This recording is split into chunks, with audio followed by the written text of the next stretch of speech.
Welcome back to another edition of Cape Ann Today. Heather and I are joined by Nicholas Sullivan. He's the author of The Blue Revolution, Hunting, Harvesting, and Farming Seafood in the Information Age. And he'll be speaking at Sawyer Free Library next Wednesday, June 15th at 6 p.m. How are you, Nick? Great to have you with us. Great to be on. I'm good. Thank you for having me. So right off the top, Nick, let's get into the book, right?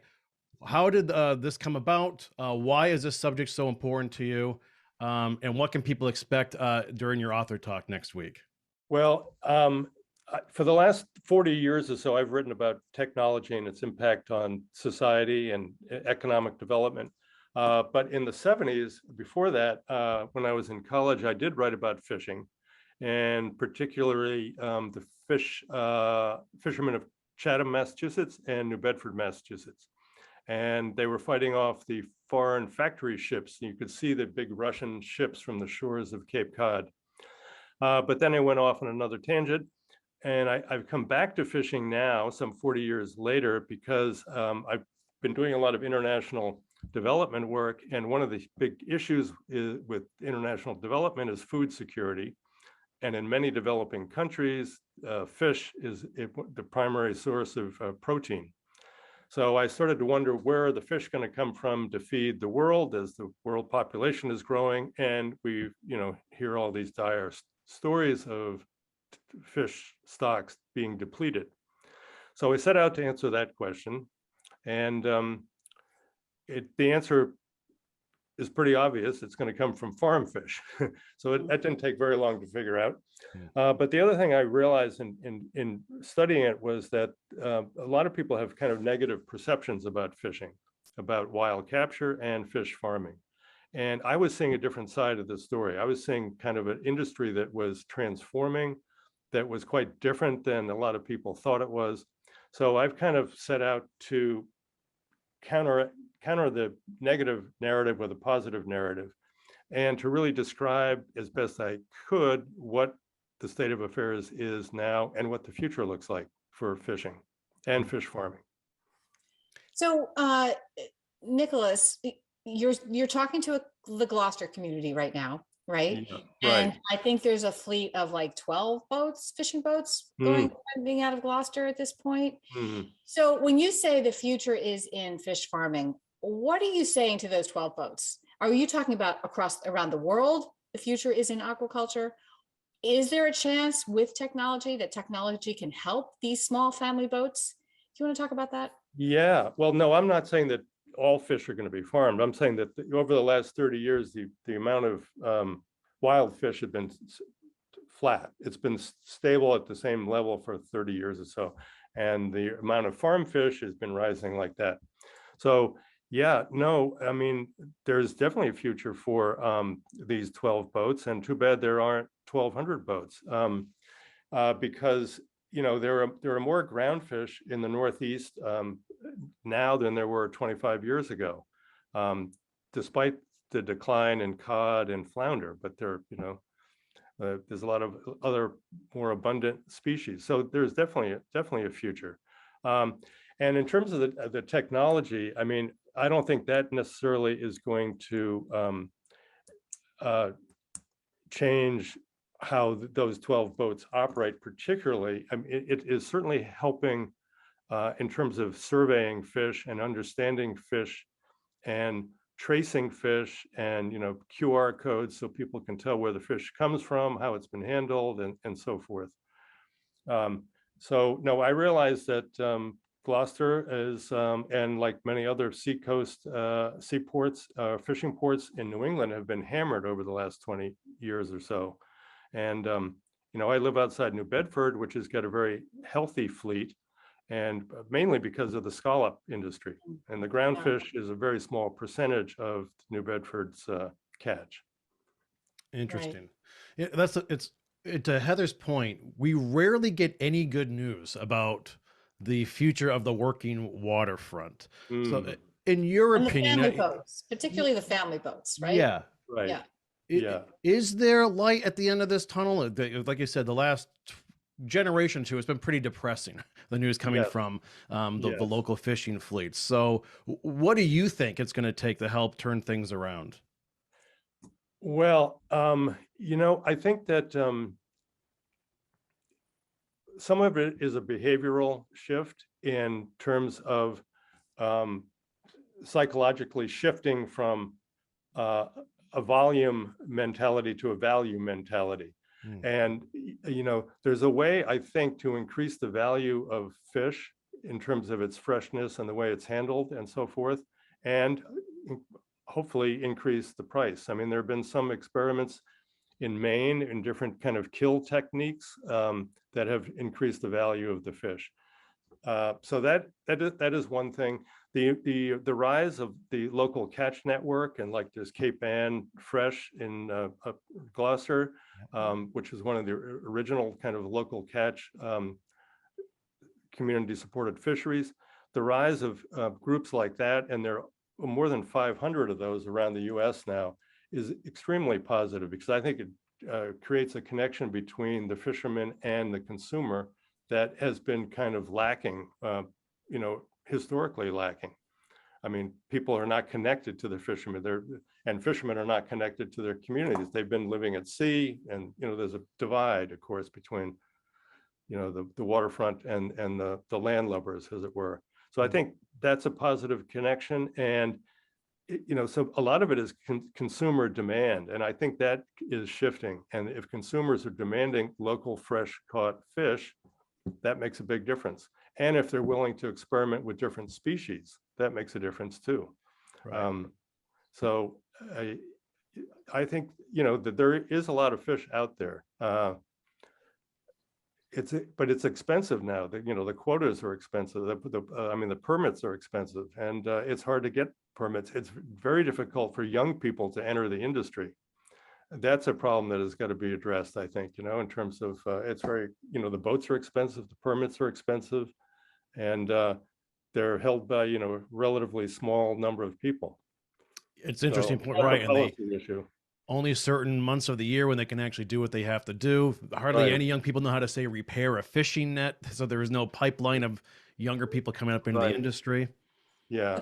The catch share system really made it consolidated the fishing industry, as I understand so much. It So, definitely right. consolidated the industry, yeah. And as I say several times in the book, the last 20 years has been better for the fish than the fishermen, because a lot of the stocks have rebounded quite well, cod not being one of them yet. Mhm.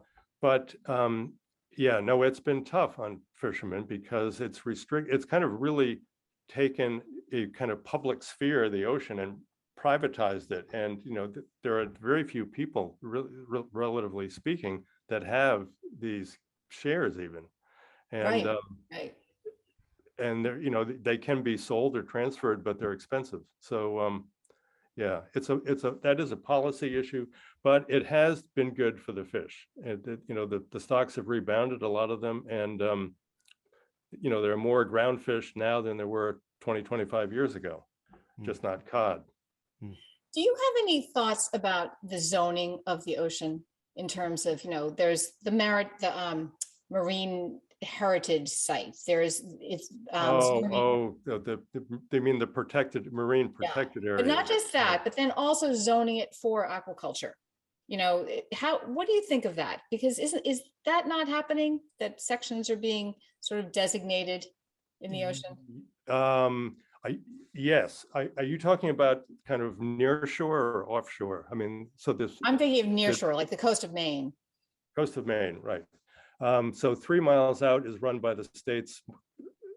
Beyond 3 miles is run by the federal government. Most of it, most of the aquaculture now is, shellfish and kelp. There are very few fish farms. I mean, there's one, Cook Aquaculture has got one in Maine, but that's really about it. Everything else is shellfish and kelp, which is actually good and restorative to the ocean, and it absorbs, the kelp absorbs CO2. There are a bunch of the land-based farms going in Maine, and there's one in Massachusetts, the Barramundi farm in Turner's Falls. There's a Branzino farm in Connecticut, but there are almost no net pen farms in New England or anywhere really in the US. You know, there's a couple out in Seattle, Washington area. I guess my question was really just, and I've asked a few aquaculture people about this, the ethics, are there ethics involved in zoning the oceans? You know, that whether it is for a, an heritage site, what's the term? Protected area, marine Protected protected area. Yeah. Yeah. It's interesting, right? That things are beginning to happen in the oceans. And Right. Well, it's kind of what I was alluding to before, that, because people perceive the ocean to be a public space, right, that belongs to everyone. right. And but effectively now, NOAA has privatized, the idea of fishing. It's a very small group of people that have the permits to fish, and if you don't have one of those, you can't really fish. And so the zoning or the protection of certain areas is, controversial, but the protected area off the coast here is not a big fishing area, so that is not really restricting fishing as far as I can tell. I mean, the fishermen were upset about it, but it's, I don't think, an active fishing ground particularly. It was that was designated, I think, to protect some of the underwater coral. There's some really incredible underwater formations there. So, Nick, in researching the Blue Revolution, did you have, were there any preconceived notions you had of the industry, the direction the industry was going, that was dispelled, or any surprises along the way while you worked on this? Well, one of the things that really amazed me is how complex it is. It's like NOAA manages 450 different fish stocks. And if you compare that to land animals, pigs, chickens, goats, beef, and stuff, it's amazing. The regulations are very complex and they're changing all the time. So it's, to be a fisherman, you really not only have to know how to handle a boat and fish, but you have to almost have a legal mind to parse the regulations. So I was really amazed at the complexity of the whole industry. And I know there is a lot of antipathy from fishermen toward NOAA and federal regulators. But the other thing that became clear to me is that it's not really NOAA that is regulating people, it's the local fishery management councils, like the New England Fishery Management Council, the Mid-Atlantic Fishery Management Council, which is made up of fishermen, state regulators, citizens, and one NOAA representative. But they are the ones that are determining the catch shares, and they are the ones that are, in days past, set the days at sea and so forth. So that was a bit of a surprise to me too, that it's really being regulated at the local level. It's almost like a town meeting system, Wow. as opposed to a top-down federal regulation. Interesting. So, what do you think? What do you see the working waterfront looking like in this new economy? Let's call it in your revolution. What does the waterfront look like? Well, hopefully it doesn't turn into condos and taffy shops, because that is the big danger, right? That if the working waterfront becomes a non-working waterfront, then it is going to shift. It's obviously valuable real estate, right? I really hope there's a way to get young people into the business, because I think that's really a key to the future. If these 12 boats can't be saved, and if they can't be doubled in size, then it's going to be a different future for Gloucester and a lot of places. But I hope that the combination of the rebounding stocks, to the extent that that is the case, and the consumer demand for fish and knowing where their fish comes from and appreciating the value of the way it's handled and so forth. I hope those two things will kind of stabilize the industry and help it grow going forward. Mhm. So, and Nick, I also want to ask, were there any issues specific to our area, right? Gulf of Maine down to New Bedford, you know, off the Massachusetts Bay, that you found alarming? Climate change is really, I mean, the Gulf of Maine is warming, you know, 7 times faster than the oceans in other parts of the world. It's warming faster than 99% of the rest of the world. It's astonishing. You know, here's one thing that's really kind of a little bit disturbing. One of the reasons that the Gulf of Maine and Georges Bank have been such productive fishing grounds over, you know, hundreds of years is the confluence, the Labrador current coming down from the Arctic and the Gulf Stream coming up, and the mixture of the warm and cold current and the nutrients that are upwelling because of that, feeding the phytoplankton at the bottom of the food chain that, you know, is why the phytoplankton on Georges Bank are bigger and more energetic than in other parts of the world, which is why it's been such a great fishing ground. But that is changing now because the Labrador current is warming. The Gulf Stream is moving further up into the Gulf of Maine, which is why it's getting so warm. So that is kind of disturbing. That's a how that is going to play out over the next 50 years is a big unknown.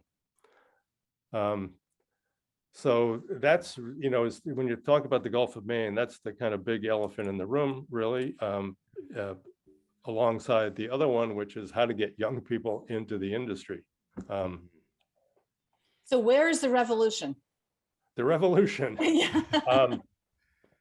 The revolution is, well, that is, so there was a blue revolution in the 80s, mostly in India and Asia, and it referred to freshwater fish farming. So I've kind of taken that and saying it's moving into other parts of the world, and it's relating both to wild capture and aquaculture, marine aquaculture. The revolution really is one of, you know, a shifting into a post-industrial mindset, focusing on value over volume, focusing on utilization of all parts of the fish to the extent, you know, rather than most fish, or 40% of them are just, you know, tossed overboard. And countries like Iceland are really figuring out how to monetize those other parts of the fish.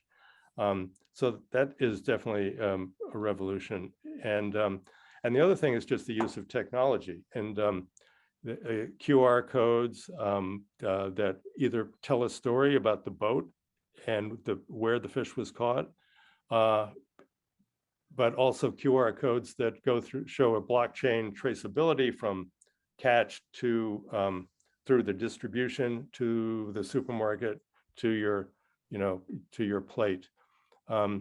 So, and that, you know, is hopefully going to restrict the import of illegal fish. I mean, the U.S. has got a major problem in which, in that we have a $17 billion seafood trade deficit. You know, we import $22 billion worth of fish and export $5 billion.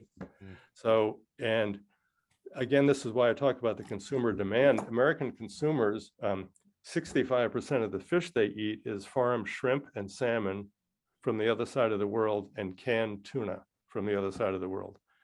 And so that is really got to change, and that would help support local fishermen. That's why I think the local catch networks are so important.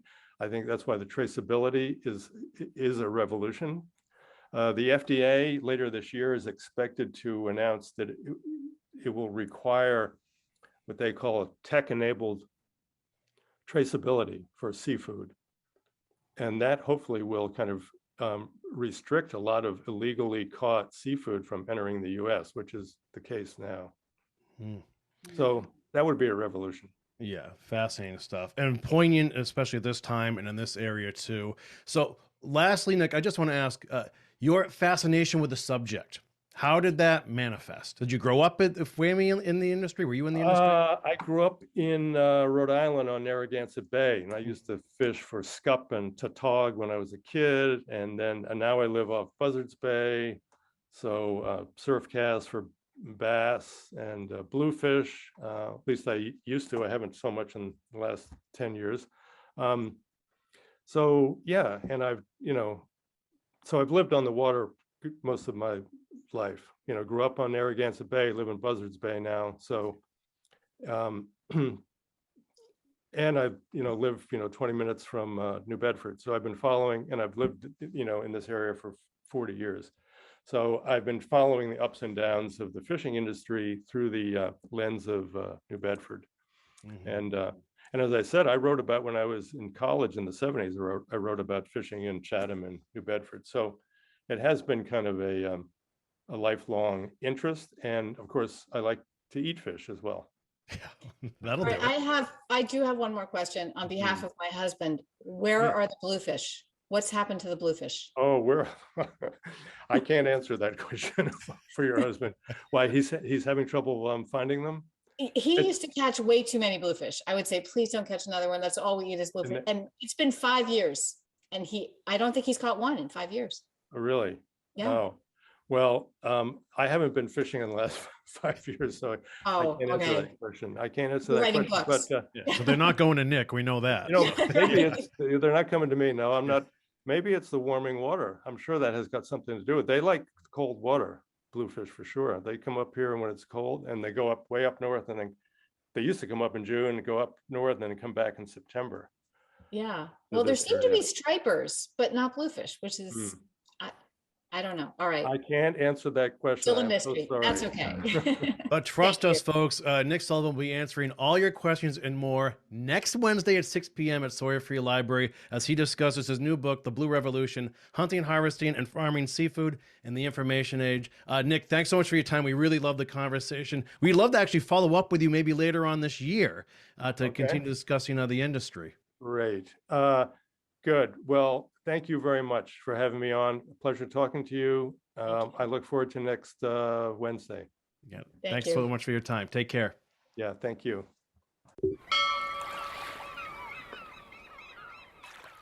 Interested in a sponsorship? Email sponsor@1623studios.org to learn more.